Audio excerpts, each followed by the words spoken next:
All right, coming up next, the wait is over. We get to this matchup for the UFC Welterweight Division title.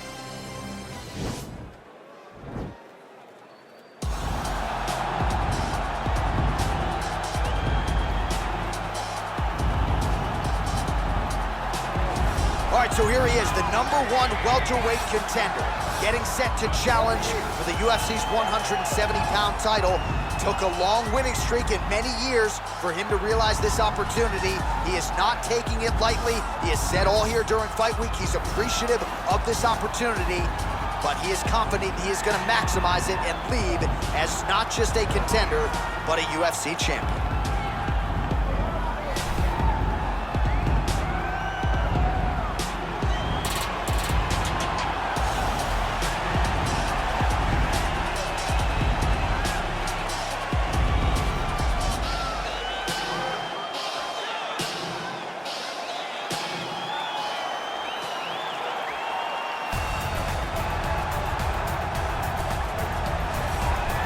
He is the reigning, defending, undisputed UFC welterweight champion in a division full of killers.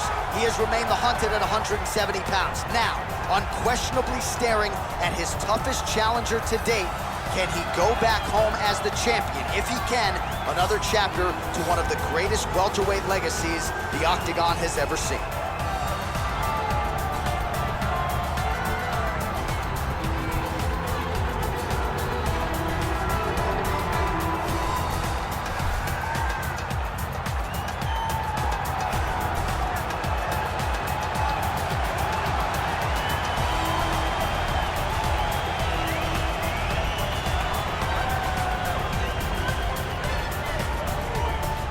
Our tale of the tape for this welterweight championship fight.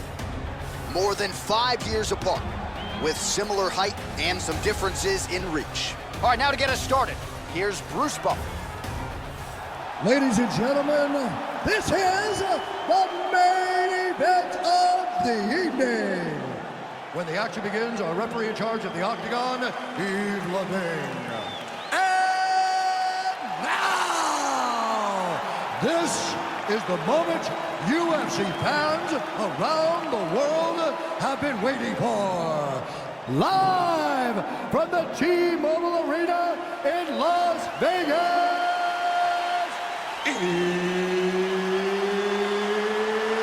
it's time! 5 rounds for the undisputed UFC Welterweight Championship of the world. Introducing first, fighting out of the blue corner.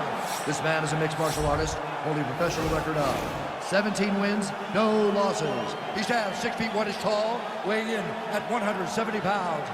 Presenting the challenger, Shavkat Rakhmonov.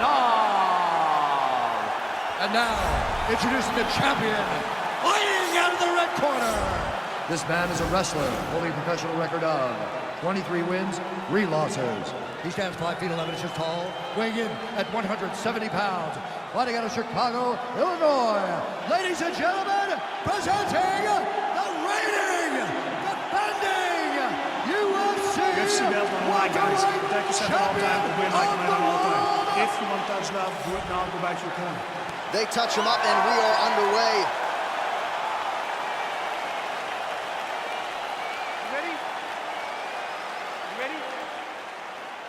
All right, so the fight is now underway. On one side, you have a fighter who does everything well, taking on a true grappler on the other side. Going to be interesting to see how long he keeps it up. I mean, Damian Maia may be the most specialist type of grappler in the UFC.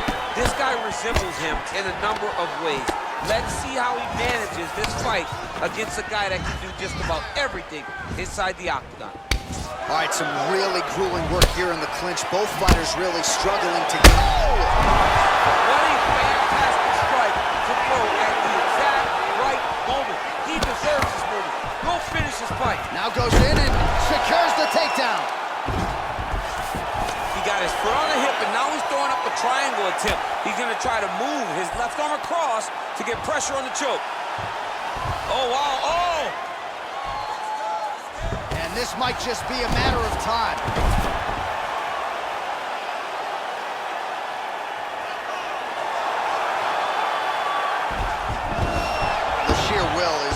really remarkable to watch. Ooh, right into side control, DC. This is where you want to be now because you get to make your opponent decide. They try to turn back into you, you can attack guillotine. If they turn away to try to get to your knees, you throw your hooks in and you got all your rear choke submission. He needs to move. Better move. Yeah, he's got to move, John. He's got to shrimp and try to either get up or pull his opponent back into him so he doesn't have the posture to land that big damage. Oh, the ground and pound strikes continue to rain down. The opponent better move out of harm's way or the referee's going to stop this. He better start to move, and when his opponent starts to posture, he needs to put his feet on the hip, push him away to try to escape this very, very dangerous position. All right, good movement by him here on the ground. He really is a master of these transitions. He is a master of movement on the ground. You never know where he's going to be. Trying for a submission here. Oh! Look at him push the arm down, maybe stepping into a crucifix.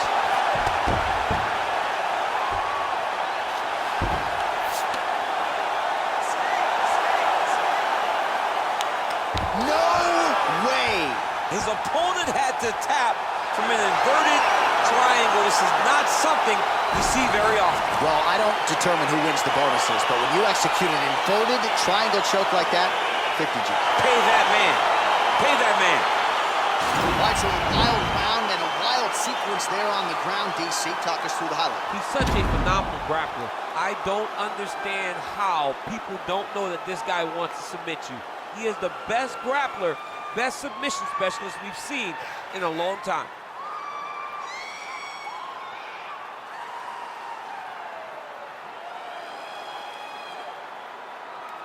And ladies and gentlemen, there he is, a man that needs no introduction, the undisputed UFC welterweight champion of the world, and your winner tonight by way of spectacular submission. Ladies and gentlemen, referee Yves Leving has called a stop to this contest at 3 minutes, 50 seconds of the very first round. Declaring the winner by tap out, and new undisputed UFC welterweight champion of the world, Shavkat Rakhmonov. Well, he came in a confident #1 contender. He leaves as the undisputed best welterweight in the world, and I say that because he didn't just come in here and wrest the belt away from the champion. He submitted the guy, and rather emphatically. So you're looking at him, that is the new UFC welterweight champion, and as he celebrates in the corner, you can't help but think that this could be an extended run for him here at 170 pounds.